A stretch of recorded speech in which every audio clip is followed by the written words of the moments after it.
All right, joining us now, Charlie Hurt, co-host of Fox and Friends Weekend. He's going to do it tomorrow. And Joe Concha, Fox News contributor. Gentlemen, thank you very much for this. I just want to start off briefly with all the new revelations regarding Russiagate, or I like to call it Obamagate, because he seemed to be quarterbacking this new assessment, as we're learning.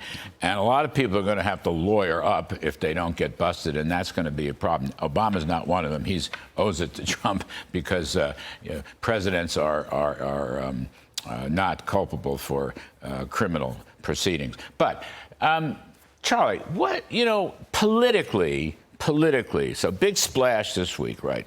Headlines everywhere. Where does this lead? What does this mean? How does this affect, things like next year's midterm elections? And how does this affect the Democratic Party?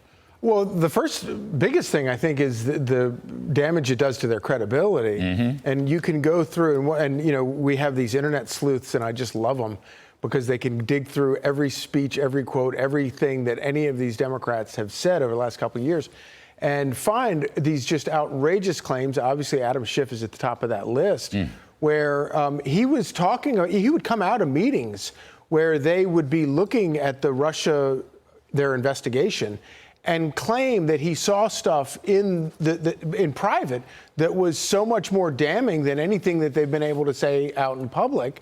And then, of course, we all learn now that what many of us all suspected anyway, that it's complete BS. They completely made it all up. It's all political. And honestly, I think that at this time where voters are yearning for authenticity in a politician, which is why they love Donald Trump so much, because maybe he can be brash, or maybe he can exaggerate things, but he's a very authentic person. I think Democrats have absolutely destroyed every shred of authenticity that they have as a party, and I don't think it's going to be a long time before they recover from that. Joe, Obama finally came out with a statement, but if you read the statement carefully, basically it was a non-denial denial. Correct. That's the way because so much of this, now, these are allegations, I grant you that, but nonetheless, they didn't deny the specific charges, essentially, that he, Obama, was quarterbacking or manufacturing this new assessment that was including things that should not, like the Steele dossier, for example.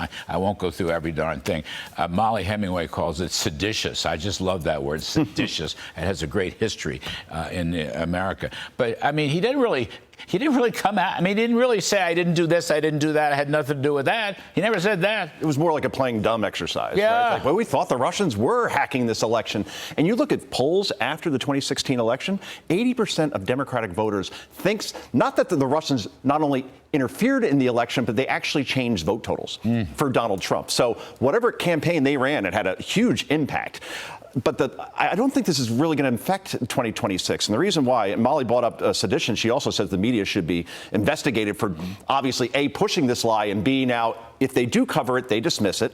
Jeffrey Toobin, New York Times today, the line Trump crossed by accusing Obama of treason. That's the only story I could find on this. So this is either being dismissed or it is being poo-pooed. And all I know is John Brennan over at CIA, right? Clapper at DNI, McCabe and Kobe over at the FBI, all in their post-intelligence lives have been nothing but anti-Trump on television and in books. That tells me they were never apolitical when they were doing their jobs. Yeah, so this is a blast at the whole institution, the whole intelligence institution. So that all has to be rebutted. You don't want a special counsel here.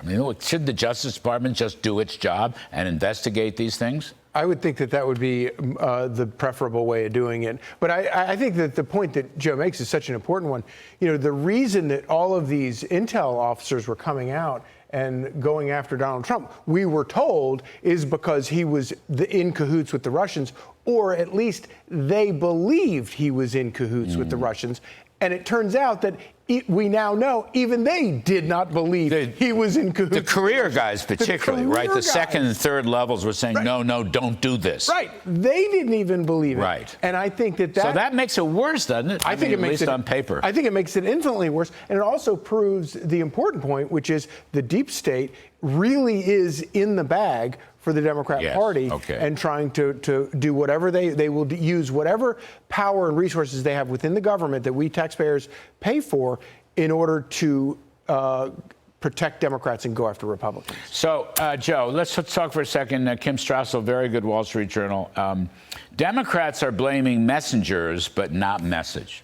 And that seems to be their downfall, really. They have nothing to say on any of these key issues except attacking Donald Trump, calling him names and swearing at him, or attacking Kamala Harris or whatever, Joe Biden and so forth, and auto pens. But they don't have any policies.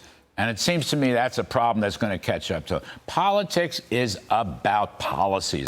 Voters are smarter than people think. Precisely. And they saw the 4 years of Democratic policies under Joe Biden. What did that give us? Inflation over 9%, 15 million people crossing into this country illegally, men playing against women in sports. So it's not that if they could just communicate their positions better, then they're going to start winning elections. It's they're on the wrong side of every 90-10 issue in the country, particularly the cultural ones that bring out suburban women, particularly as it pertains to their daughters being in locker rooms with men. No, that's right. It's the open borders, okay, unrestrained spending, climate mandates, cop bashing, anti-Israel, woke culture, just to name a few of the top ones.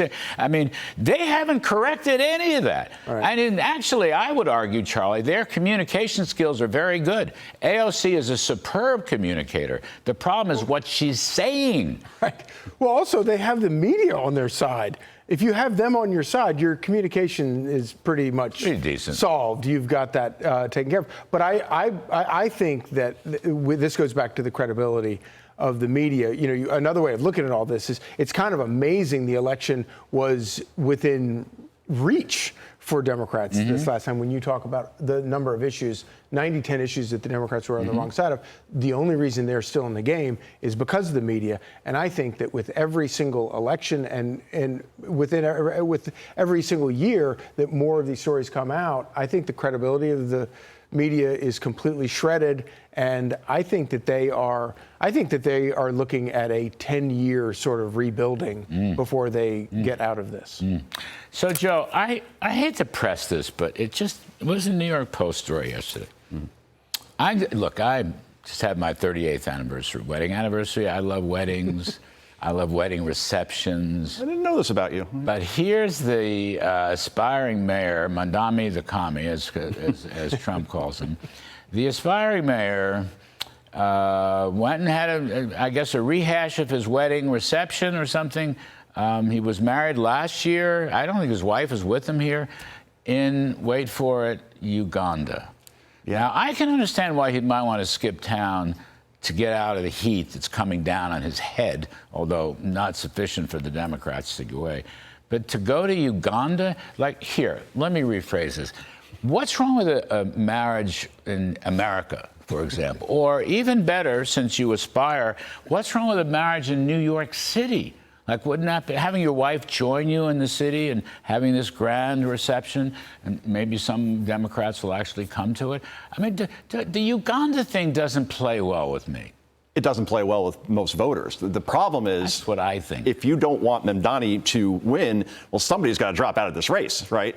And if you're Mayor Adams, well, you're the sitting mayor. And if you're Curtis Sliwa, you're the Republican nominee. If you're Andrew Cuomo, you're a former governor. So all three can make a case like, I'm staying in because I'm the only one who could beat this guy. But if all he needs is 33% of the vote. But if you're, and that's it. If you're Mamdani, you're a citizen of Uganda. I don't mean necessarily formally. I'm just saying, who does he identify with exactly? His mother at one point said he wasn't an American. He was somewhere between Uganda and India. Who goes to Uganda for a wedding? Particularly a public figure running for mayor. Yeah. Did she go? She went to Africa somewhere. It wasn't Uganda, but it was somewhere over there. Yes. At least Bernie Sanders had the decency to honeymoon in the Soviet Union and let us all know what he really stood for. You know, I should have remembered. And the waltzes in China, right? Joe Concha. Right. Yeah. Charlie Hurt. I should have been on that one. You're right. Joe Concha, terrific stuff. You can catch Charlie along with his co-host Rachel Campos Duffy on Fox and Friends weekend, Saturday and Sundays, 6 a.m. to 10 a.m. God bless on that. Right here on Fox News.